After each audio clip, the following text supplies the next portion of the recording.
Hal bodoh yang pernah kami lakukan adalah menafkahi pacar teman kami setiap hari. Jadi dulu aku punya teman, dia diusir sama teman-temannya dari kosannya karena dia sering banget bawa pacarnya ke rumah dan pacarnya itu nggak punya uang sama sekali. Bisa dibilang dia numpang hidup sama teman aku. Sampai akhirnya mereka itu nggak punya tempat tinggal lagi. Terus dia minta tolong sama aku dan temanku. Yang ketepatan waktu itu kita ngontrak berdua di rumah. Awalnya kita nolak karena kita nggak nerima laki-laki di rumah kita. Tapi karena teman aku ini udah mohon-mohon, akhirnya kita kasihan. Karena saat itu pacarnya juga anak perantauan dan gak punya tempat tinggal. Selama di kontrakan itu kita gak pernah masak dan kita selalu beli. Karena kondisinya kita juga anak kos-kosan dan anak kuliahan, kita itu selalu berhemat untuk makan. Dan ternyata temen aku ini nebeng makan di kami, tapi kita cuma sanggup buat kasih makan dia dan kita suruh dia beli makan pacarnya sendiri. Terus teman aku ini pun mengiyakan dan setiap kita beli nasi, kita itu selalu beli 3 bungkus. Awalnya kita mikir dia bakalan makan sebungkus berdua sama pacarnya, tapi ternyata yang sebungkus tadi dia kasih sama pacarnya dan dia pun akhirnya nebeng makan di kita, padahal tadi kita udah kasih dia 1 bungkus. Akhirnya setiap makan itu kita makan 2 bungkus untuk bertiga. Dan setiap pagi pacarnya itu wajib minum kopi. Jadi teman aku ini selalu minta kita buat beliin kopi sama pacarnya. Dan bodohnya kita malah nurut aja. 1 minggu berlalu dia nginap di kontrakan kami, sampai akhirnya rokok pacarnya ini habis. Dan teman aku ini minta tolong ke kita buat beliin rokok pacarnya, karena pacarnya itu nggak bisa ngerokok walau sehari aja.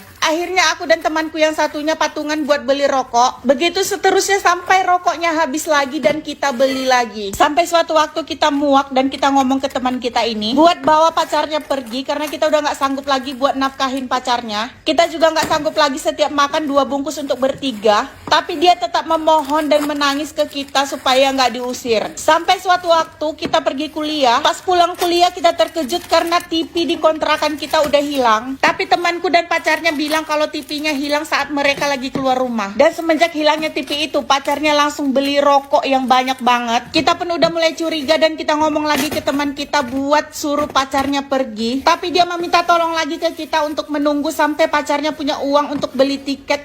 Karena rumahnya jauh banget, harus naik pesawat. Akhirnya kita bersabar dan sambil menjaga-jaga barang-barang kita yang lainnya. Kamar selalu kita kunci dan barang-barang berharga udah dipindahin semua ke kamar. Sampai suatu waktu nggak sengaja aku ngeliat postingan di FB. Pacarnya itu pernah posting TV kita. Dia jual TV-nya di Facebook. Dan karena udah ada bukti yang kuat, akhirnya kita langsung ngomong ke pacarnya. Tapi dia nggak ngaku dan bilang kalau itu bukan Facebooknya. Padahal jelas-jelas itu nama dan fotonya. Akhirnya kena geram aku dan temanku patungan lagi buat beliin tiketnya supaya dia cepat-cepat pergi. Dan setelah itu barulah pacarnya pergi karena kesabaran kita udah habis. Hati-hati modus penipuan pria berseragam gadungan. Kejadian ini dialami oleh teman dekatku. Dia berkenalan dengan seorang pria melalui aplikasi. Tanpa ditanya, pria tersebut langsung mengaku sebagai polisi. Awalnya temanku ragu dan curiga karena dia terlalu menonjolkan dirinya. Foto profilnya juga berada di tempat gelap. Gak lama setelah kedekatan mereka melalui sebuah chat, pria ini kemudian curhat kepada temanku bahwasanya dia sedang memiliki masalah di kesatuannya. Dan dia bilang kepada temanku masalah itu sangat mengancam karirnya. Saat temanku menanyakan apa masalahnya, kemudian dia mengirimkan bukti percakapannya dengan atasannya. Di dalam chattingannya tersebut berisi kalau si atasannya ini meminta dia untuk segera menyelesaikan masalahnya, kalau tidak dia akan dipecat.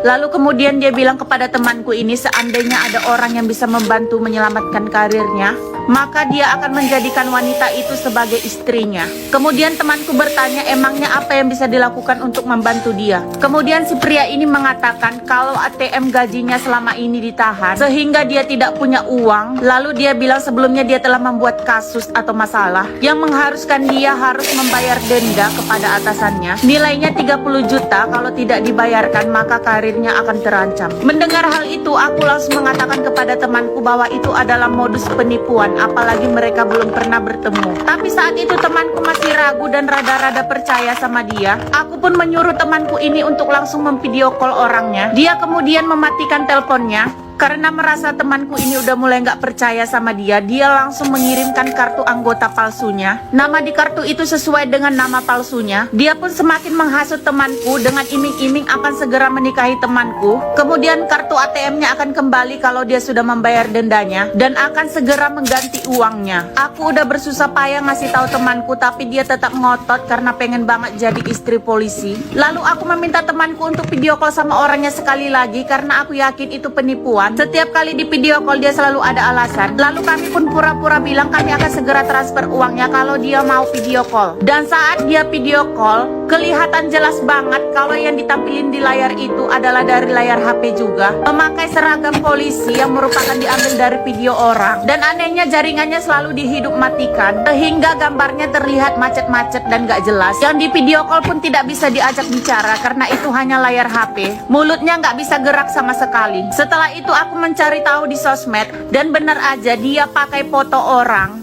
Tapi dia malah ngaku kalau itu adalah sosmed dia. Temanku mulai sedikit percaya sama dia dan akan segera mengirimkan uangnya. Untuk menghalanginya, aku langsung mengechat orang yang ada di Instagram itu. Dan orang itu mengaku tidak pernah memakai aplikasi pencari jodoh. Disitulah aku menunjukkan bukti kepada si penipu itu. Lalu akhirnya temanku percaya padaku dan si penipu itu marah-marah. Dia mengancam akan mencariku dan akan segera memberi pelajaran kepadaku. Saat itu aku gak takut sama sekali karena aku hanya mengungkapkan kebenaran dan menolong temanku. Pelajaran buat kita semua, lebih berhati-hati lagi dalam menggunakan sosial media. Jangan sampai tertipu dengan iming-iming cinta. Udah lama gak cerita, mari kita cerita aja. Di sekolah gue itu diwajibkan menggunakan rok span. Jujur gue gak suka banget sama rok span. Kenapa? Karena susah untuk melangkah. Sementara gue tuh kebanyakan melangkah. Jadi kayak dari rumah gue ke depan gang untuk naik angkot, itu gue jalan kayak lumayan jauh kan. Susah tuh, itu memperlambat gerakan gue. Terus dari turun angkot ke sekolah gue itu juga jalan, karena sekolah gue gak masuk gang gitu. Jadi kayak itu tuh susah, apalagi kalau gue lagi buru-buru. Makanya gue tidak pernah mematuhi peraturan itu. Jadi gue selalu menggunakan rok rempel. Kebetulan sekolah gue itu jarang banget yang namanya razia. Kadang tuh razia paling razia kaos kaki pendek doang. Tapi kalau misalnya apa sih seragam gitu itu jarang. Paling gue kalau ditanyain sama guru kayak kenapa rok kamu beda gitu, gue tinggal bilang aja kayak oh rok span saya lagi dicuci bu, gue ngomong gitu. Sampai dimana kelas 3 SMA itu lagi rajin-rajinnya razia. Gue nggak tahu nih tiba-tiba kayak jadi sering banget razia makeup, razia kaos kaki, razia apa sih namanya, kalau cewek itu roknya harus span, kalau misalnya laki-laki itu nggak boleh ngetat banget, pensil banget celananya. Bala dimana razianya pas banget hari Kamis, dimana Kamis gue itu pakai batik sama roknya putih. Ya udah gue kena gunting. Awalnya gue bingung kayak ini kan sekolah gue madrasah aliyah gitu, kayak Islam banget, kenapa kita disuruh pakai rok span yang memperlihatkan lekuk tubuh ya kan. Dan ternyata gue baru tahu dikasih tau temen gue kalau misalnya tujuan dari menggunakan rok span itu adalah biar yang hamil tuh ketahuan. Kan kalau pakai span kayak ngetat banget kan, perut terlihat gitu, lipatan-lipatan perut terlihat. Jadi kayak kalau misalnya melendung kelihatan. Kalau rok rempel tuh enggak. Karena kata temen gue di sekolah dia dulu itu waktu di SMP tuh kayak gitu. Jadi kayak nggak ketahuan hamil sama sekolah gara-gara pakai roknya tuh rempel. Cuma kalau di sekolah gue sendiri nggak tahu sih pernah ada kejadian kayak gitu apa enggak, karena kayaknya apa gue nggak tahu ya ada skandal begitu.